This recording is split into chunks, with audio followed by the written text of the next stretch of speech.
논술로 만나는 우리 역사 20권. 조선은 왜 암행어사를 지방으로 파견했을까?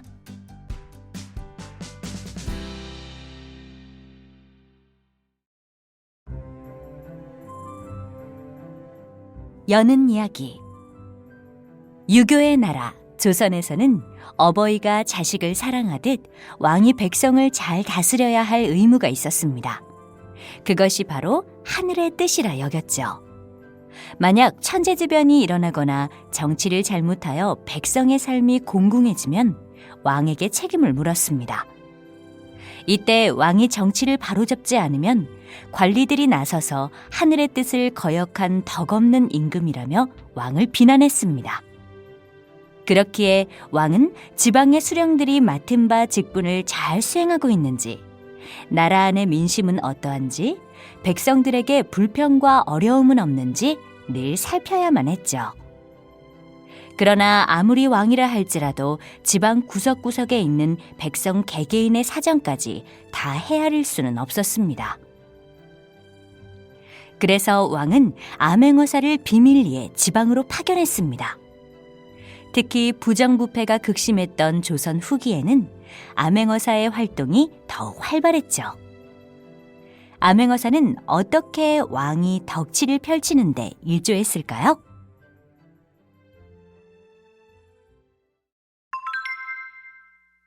암행어사는 어떻게 임명되었을까? 여보시오. 누군가 엎드려 잠든 홍문관 은교 이출두의 어깨를 흔들어댑니다.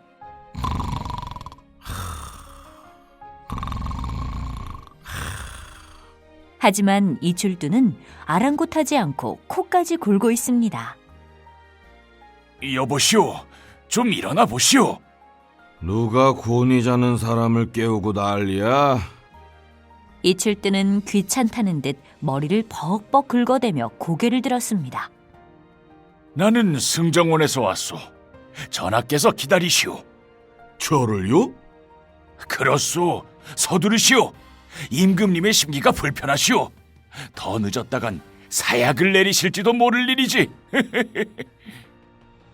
뭐라고요? 내가 뭐 잘못한 일이 있나? 이출두는 허둥지둥 달려나갔습니다. 장난이요.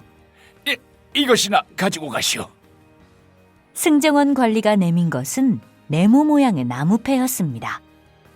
나무패의 앞면에는 명자가 새겨져 있고 뒷면에는 이출두의 이름이 새겨져 있었습니다. 아니, 이것은... 그렇소. 전하께서 관리를 부를 때 쓰는 배초요. 응할 수 없다면 부진이라고 써서 다시 나한테 주시면 돼요. 무슨 그런 말씀을... 지금 갑니다. 가고 말고요.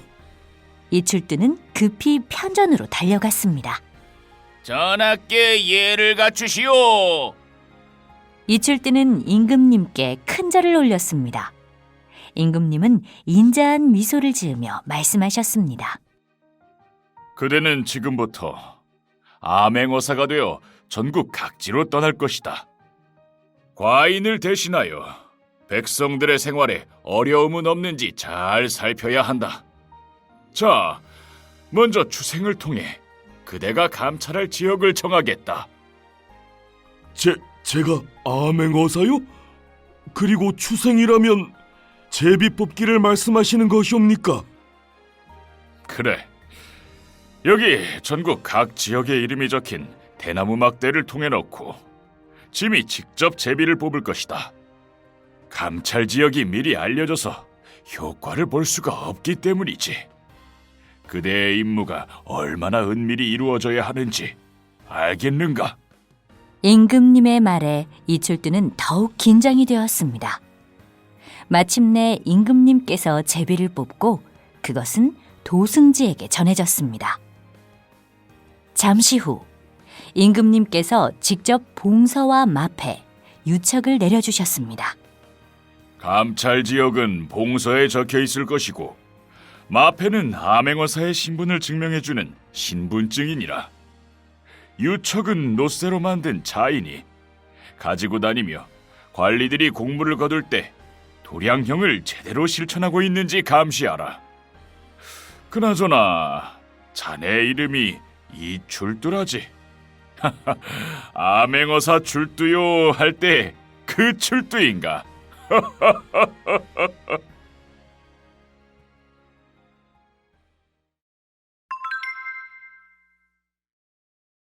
암행을 떠나기 전에 어떤 채비를 했을까? 편전을 나선 이출두는 임무 수행에 필요한 경비를 받기 위해 호조로 향했습니다.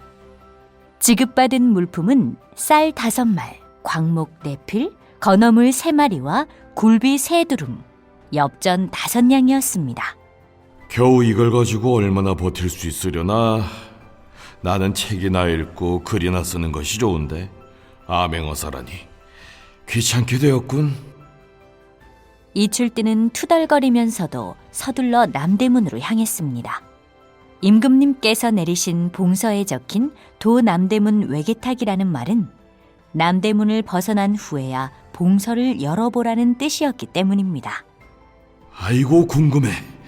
나는 어느 지역으로 가게 될까? 마침내 남대문 밖에 이른 이출두는 숨을 가다듬고 주위를 한번 살폈습니다. 은근히 긴장되는군. 자, 어디 한번 볼까? 이출두는 조심스럽게 봉투를 열고 안에 있는 문서를 꺼내어 펼쳐보았습니다. 이출두를 암행어사로 임명하노라. 담당 지역은 경상도. 경상도를 휘잡듯 꼼꼼하게 관찰하며 다니도록. 경상도라. 그때 귀에 익은 목소리가 들려왔습니다. 나리! 나리! 바로 이출두의 몸종 막개였습니다. 왔느냐? 아무도 모르게 나왔겠지? 아이, 그럼요. 심부름꾼을 통해 소식을 듣자마자 아무도 모르게 나왔습니다. 사모리와는 작별 인사도 못했다고요. 막개의 얼굴에는 아쉬운 표정이 가득했습니다. 그런데 나리, 말은 없습니까? 이대로 걸어서 경상도까지 갑니까? 다리가 무척 아플 텐데요. 그럼 네가 나를 좀 업고 가자꾸나. 예? 아이쿠, 난 망했네. 이럴 줄 알았으면 마당 쓸던 돌쇠를 보낼 걸 그랬습니다요. 막개는 당장이라도 울음을 터뜨릴 것 같은 얼굴이었습니다. 이출두는 껄껄 웃으며 저 멀리 보이기 시작한 건물 하나를 가리켰습니다. 저기를 보거라. 역참이다. 역참이요? 길을 오가는 관리들에게 말도 빌려주고 먹여주고 또 재워주기까지 하는 곳이지. 이 마패만 보여주면 역참을 이용할 수 있단다. 그럼 제 말도 빌릴 수 있습니까요? 글쎄다. 마패에는 한 마리부터 10마리의 말이 새겨져 있는데 관리들은 자신이 받은 마패에 새겨진 말의 수만큼 말을 빌릴 수 있지. 헌데 내 마패에 그려진 말이 몇 마리인지 기억이 나질 않는구나. 어디 한번 볼까? 어느덧 역참에 도착하자 이출두는 관원에게 마패를 꺼내 보이며 말을 요청했습니다. 마음에 드는 놈으로 골라보시지요. 막개는 신이 났습니다. 제가 이렇게 암행어사를 모시게 될 줄은 꿈에도 몰랐습니다요. 그 말을 들은 역졸이 조심스럽게 물었습니다. 나리, 혹시 암행을 가십니까? 그렇다네. 그런데 설마 그 차림으로 말까지 빌려 타고 가실 겁니까? 왜? 무슨 문제라도 있는가? 저는 역졸 생활 10년 만에 나리처럼 나 암행어사요 하고 티내는 분은 처음 봅니다. 암행을 가려면 복장도 이 옆에 있는 이놈처럼 좀 누추하게 하시고. 뭐요? 내가 누추하다고요? 막개가 끼어들자 이출두가 말렸습니다. 막개는 가만히 있거라. 또 뭘 어떻게 하라는 건가? 역졸이 말을 이어갔습니다. 그러니까 어지간하면 말도 타지 말고 걸어가셔야죠. 사실 암행어사들은 마패가 있어도 말을 잘 빌리지 않으십니다. 신분을 감춰야 백성들이 날있게 이런저런 얘기를 털어놓을 것 아닙니까? 나 이거 참 암행어사는 귀찮은 일이 너무 많구먼. 알겠네. 아까 부탁한 말은 취소네. 이출두는 막개의 어깨를 잡아 끌었습니다. 자, 가자 이놈아.